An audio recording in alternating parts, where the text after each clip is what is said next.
All right, now we get to perhaps my favorite part of the agenda, and that is celebrating our Heart of the Hill Country Award winners. This award was first created back in 2019 as an intention of really lifting up and praising and celebrating the greatest champions of our work of conservation in the Hill Country, the folks who have had an outsized impact on all of the people in this room and the full geography of the Hill Country. And we established a process in which we picked a couple of winners for the first year, and then we recruited them to help us select the winners for each subsequent year. So this is our 5th Heart of the Hill Country Award celebration. And we have some other beautiful traditions.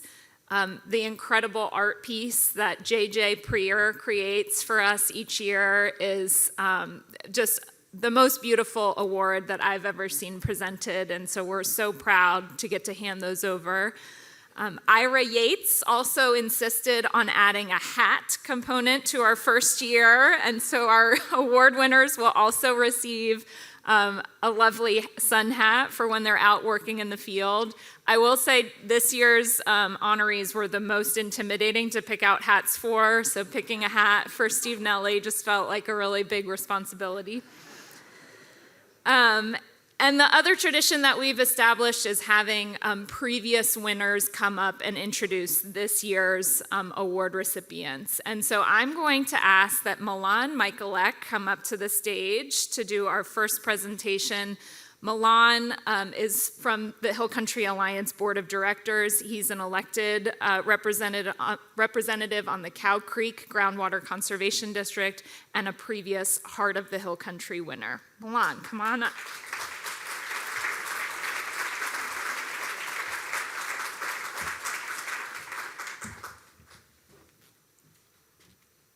Well, good afternoon. As Katherine just mentioned, my name is Milan Michalec. I'm very pleased to be here to introduce Brent Evans, and then he'll be here for his presentation of the Heart of the Hill Country Award.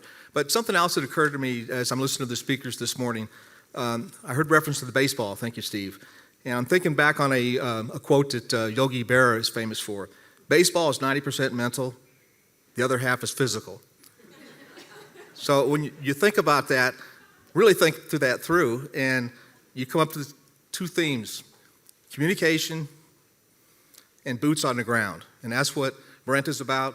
That's what so many of you in the audience are about: boots on the ground and communication. In his bio, Brent generally described himself as being a social worker for 50 years.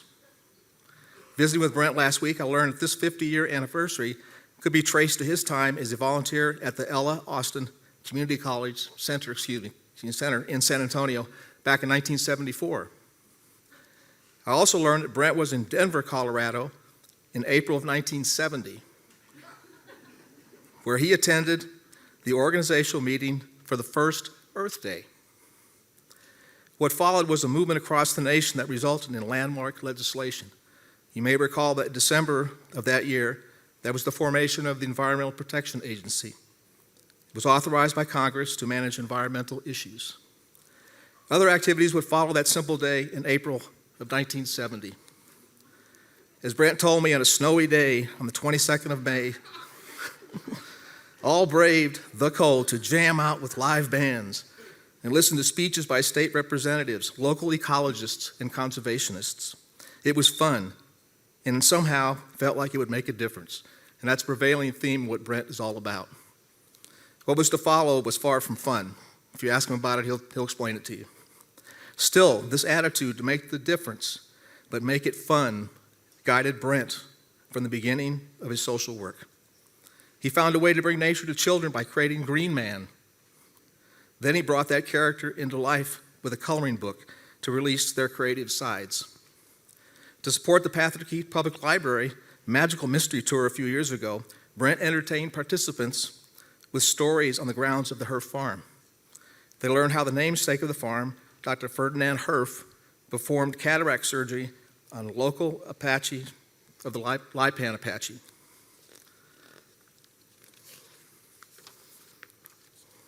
They also learned the farm's place in history as a Confederate prisoner of war camp during the Civil War. Serious subject matter, some would say. He could also switch gears in a moment and a twinkle in his eye tell the story of Jacob Brodbeck. Jacob was a German immigrant and tinkerer from the Fredericksburg area who allegedly built and flew a machine he called an airship. That year was 1865. Now, the Wright brothers didn't fly powered flight to 1903. But this isn't from the Internet of Knowledge. The book of Aviation from Texas in 1985 provides good background information, and thanks to Brent's storytelling skills, this legend lives. And here's the book. There's a significant section that details the legend of Jacob Brodbeck. So thank you, Brent, for bringing that back up. Yeah, I also mentioned earlier, Brent was on the ground on the first Earth Day. It was fitting that it was Earth Day of 1990 that the Cibolo Nature Center opened to the public. This community-organized facility today includes the Herf Farm. Pivotal elements related to the evolution of community involvement within Kendall County are detailed in a 4-part series from 2015 that Brent called Kendall County's History of Conservation. This history provides significant details on 26 major initiatives that resulted in action since 1964. Yet another 50-year landmark attributed to Brent.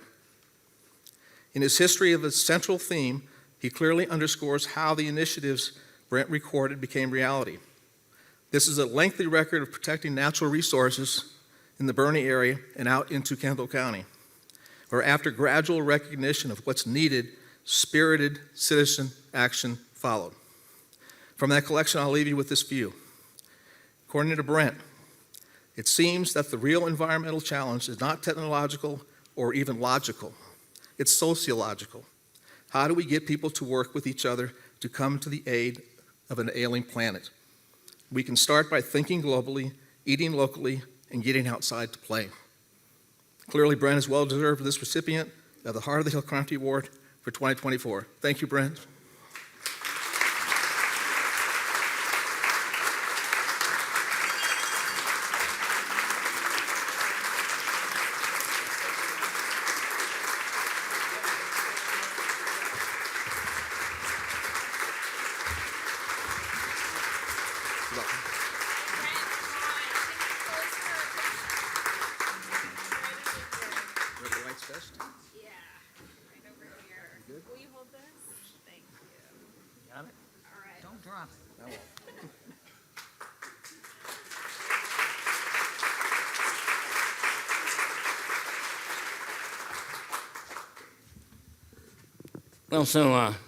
Well, thank you, Hillbillies. This is a handsome award, and I'm honored, but I'm not particularly humbled. You know, I think that we need a degree of arrogance to do the kind of work that we do. And you'll notice that my posture's weird, and my voice is weird, okay? So I've had a little damage from radiation, but I'm not gonna let that stop me, so buckle up, kids, here we go. First of all, let me tell you my story. I'll give you this little peek of how it was I came to speak for all who fly or swim or creep or grow along my magic creek. Now, you might think I really can't be a person and a plant. Well, here's why I pulled up my roots and stuck them into hiking boots. Before most people came to know this place where children get to go, there were mountain lions and bears and buffalo. And the explorers called them Cibolo. Well, now all these animals are gone somewhere else to sing their song. Their habitat was in demand. The humans needed so much land. Cibolo Valley's lost, we feared, but then a group of friends appeared. Well, they planted trees that would remain, and they watered them with saved-up rain. They helped the prairie grasses grow, and they saved the woods where the wild things go. They worked to keep the creekside clean and let the marsh be a marsh again. Well, they used this place and used it well for a kind of show and tell, showing people how to care for stuff like water and soil and air. And so I thought, well, I'll do my part. I know exactly where I'll start. I'll tell the children when outdoors to look for all the watch out fors. I'll help the friends to save more ground, like that old railway that they found, and like the floodplain, and like the farm, keeping some things safe from harm. I'll ask each and every guest to tread softly and act their best, to pick up litter and leash their dogs, and hush to hear the hymns of frogs. I'll plant a dream deep in their heart of peaceful places set apart, where nature lives on, green and free, with elbow room for you and me. And when all the people leave the park, and all the day returns to dark, the moon will wink at us below and celebrate the Cibolo.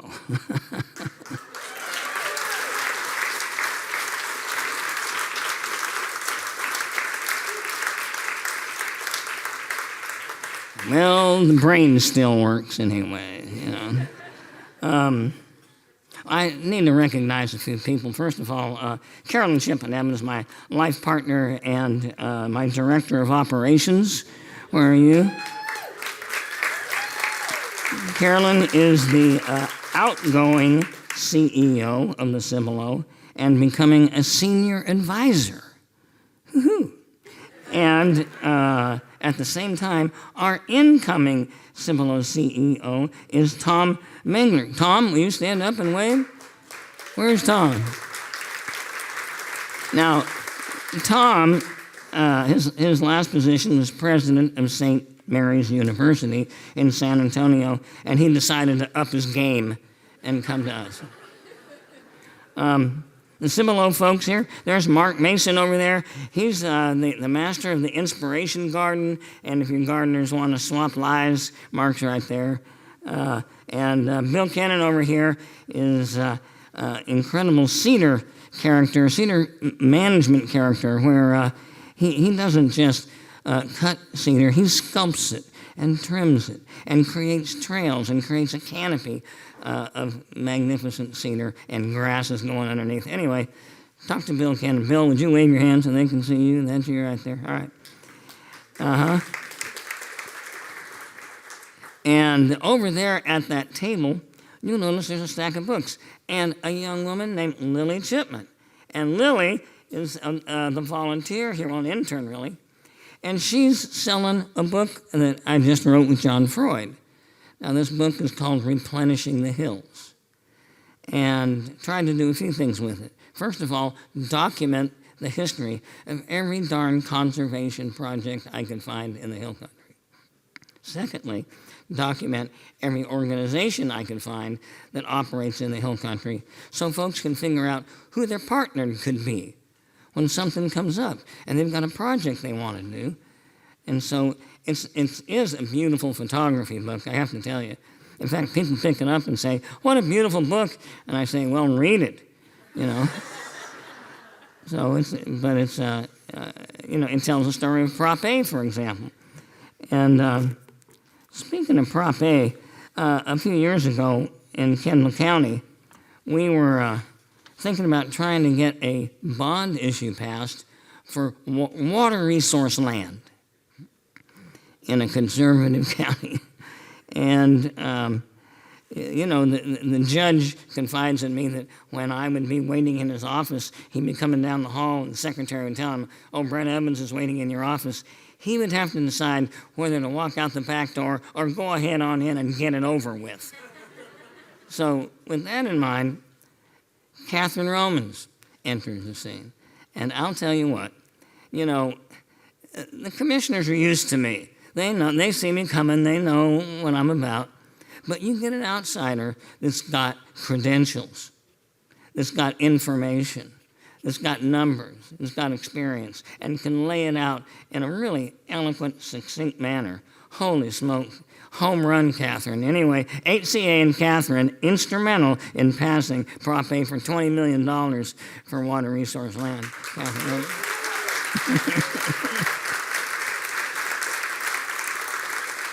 And also helping with that was Ben Eldridge. Ben, are you around here somewhere? Way over there? Okay. And, while we were battling like heck trying to stop some horrendous development, and it was a rear guard action because it was going to, we were going to fail.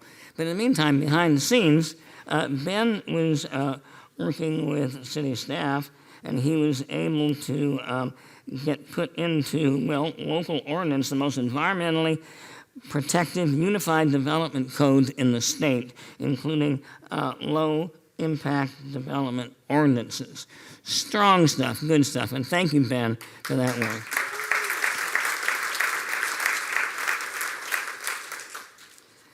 Driving through the hill country is not hard to see that we have work to do because we have unregulated growth.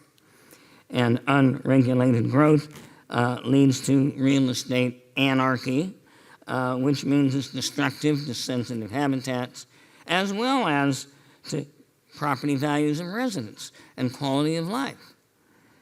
And so there's one challenge we got going. On a global scale, people are being increasingly divorced from nature.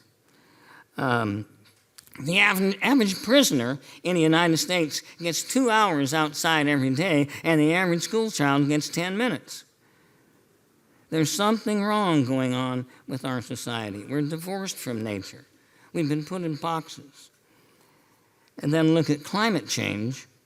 Well, if you educate yourself, it's like we're on a sinking ship and everybody is arguing about seating arrangements.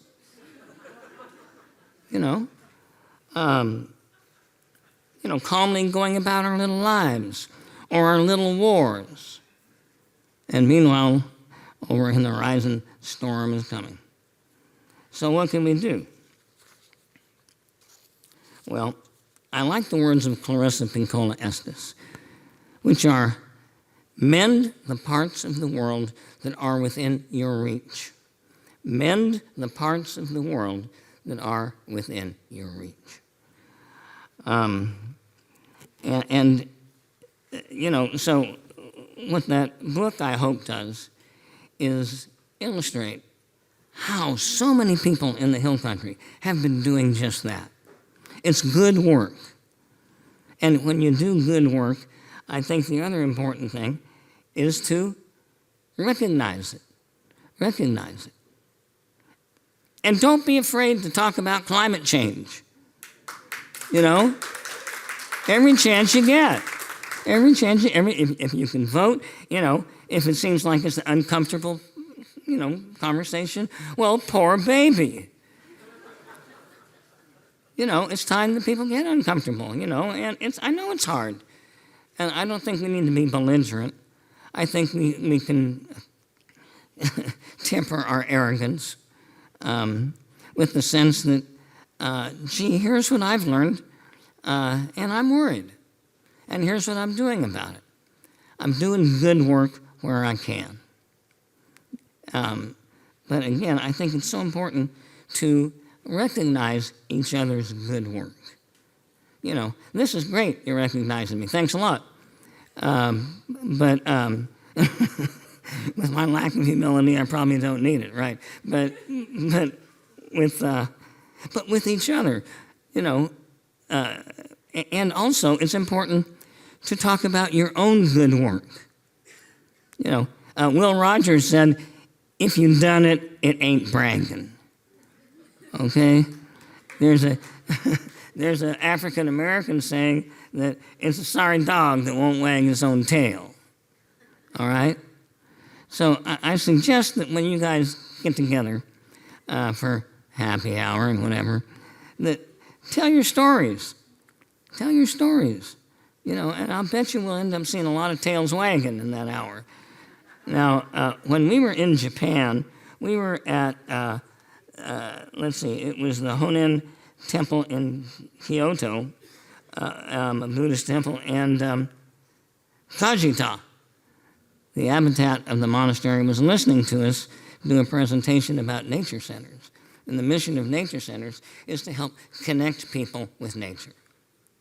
connect them with nature. Help them feel like it's not only fabulous, but they're part of that fabulousness. And it's important to do a harmonious act when you realize that. And God turns and says, yes, I think every person can be a nature center. Yeah, I think so. So please keep up the good work you're doing. Please check out that book over there because it is cool. All right? And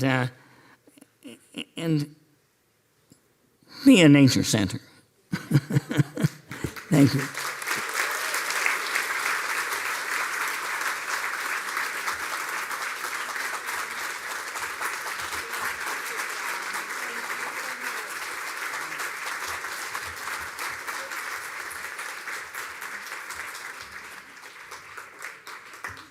Thank you. Perfect dismount, Brent. I'm going to invite up to the stage next Karen Ford. Karen is a former Hays County Commissioner, a founding board member of the Hill Country Alliance, and a Heart of the Hill Country Award winner herself. Karen, welcome.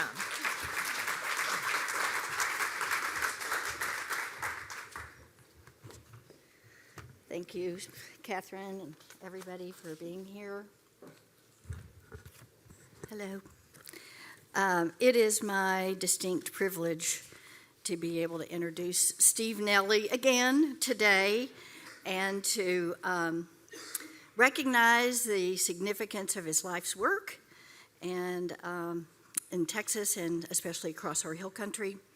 You've heard Steve talk already today, so you probably already have a pretty good sense of his knowledge and wisdom and his humility and soft-spokenness. And you can read all about his work, life's work, and his accomplishments and his writings in the insert in the program today, so I encourage you to do that because I'm not going to repeat any of that. I'm only going to suggest here that really to know Steve's, to truly know the breadth of his work, his intellect, and his heart is to walk the land with him. Some of you have probably already been lucky enough to take a stroll across a hill country piece of land with Steve or go down to a creek side and learn about the small but special riparian places and why this part of our landscape is deserving of preferential treatment. And then you'll just hear Steve say, you know, sit back, put the tools away, don't do anything, and just watch. But Steve would not say it quite that way. He would say it in a much softer and gentler and more even-handed way, because when you walk the land with Steve, you will notice his reverence as equal to his knowing. I met Steve back in the early 2000s when he worked with the late, great Sky Louie as they started the Riparian Landowners Network.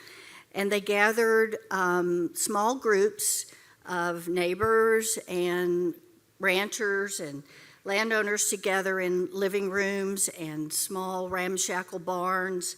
And they gave lessons about ecology of a river. They debunked the myths. They made sense of Lane's balance. Ask Steve about Lane's balance someday. And then for the most enlightening of all, the walk down to the creek, because that's where Steve really shines.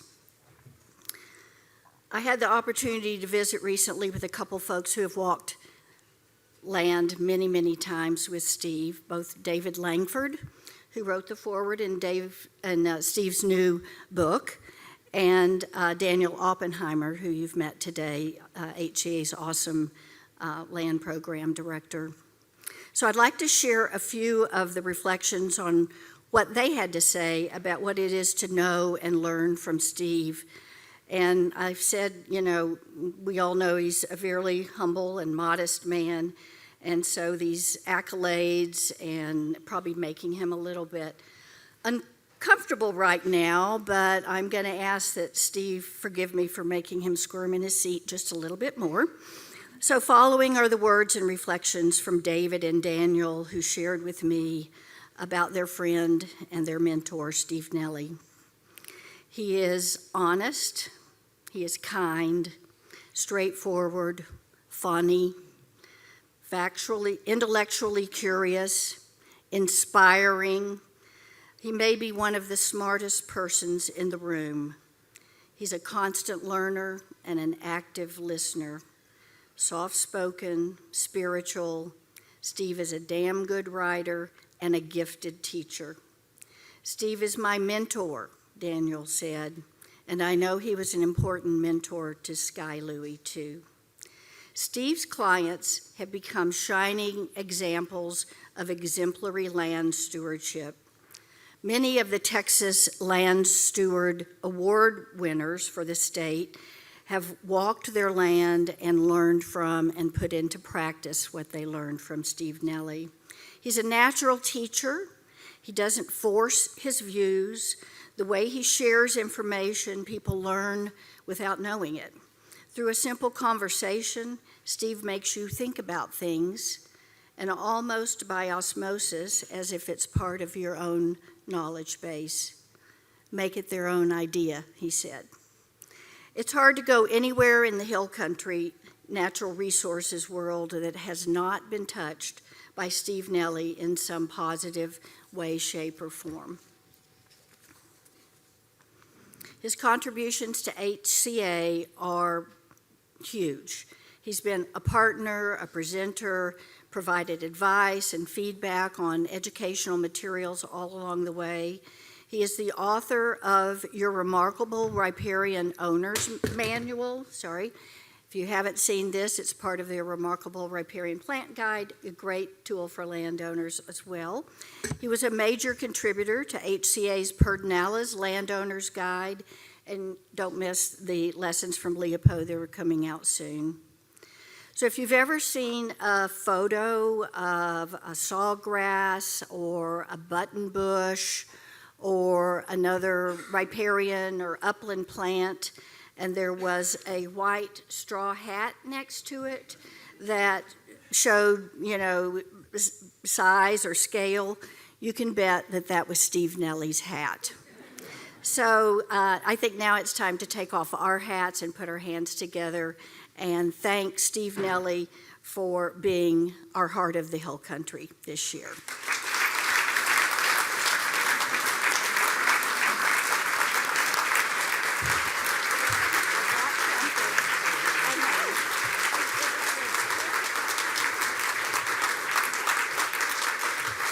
So, do we have an award to give you? Thank you. I don't know if you can hear any of that, but I'll send you a copy of it. Here, will you hold that for a picture? And I'm going to hold the book, too.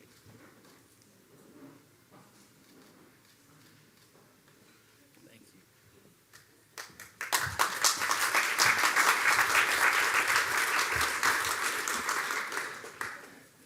you. You've already heard me talk enough today, so I'm going to keep this brief.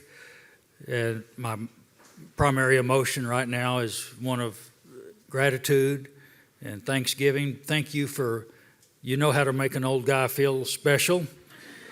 And I'm proud to be sharing this award with Mr. Evans. I've seen him work gently and cooperatively with landowners who need to go a different direction, and he does it with grace and kindness. So thank you for what you have done your whole career, and thank you for what you mean to this whole group. And I don't yet quite have the wisdom that he's acquired, but I hope to someday. Keep working. Yes, and so anyway, I have so many people that I would want to thank, but there's far too many to mention and list. Many of you in this room have been ones that have helped me, supported me, encouraged me throughout my career, and there's some very important mentors in this room. but I want to single out that one of the smart things I did in my life was to marry a hill country girl, and she's here with me today, and she said I should not make her stand up, but my wife Marnie's over there, and so she's supported and helped and encouraged me and put up with me for 47 years, and I really appreciate her. She's my best friend, and I'm indebted to her. So anyway, just again, thank you, thank you, thank you. It means so much to me.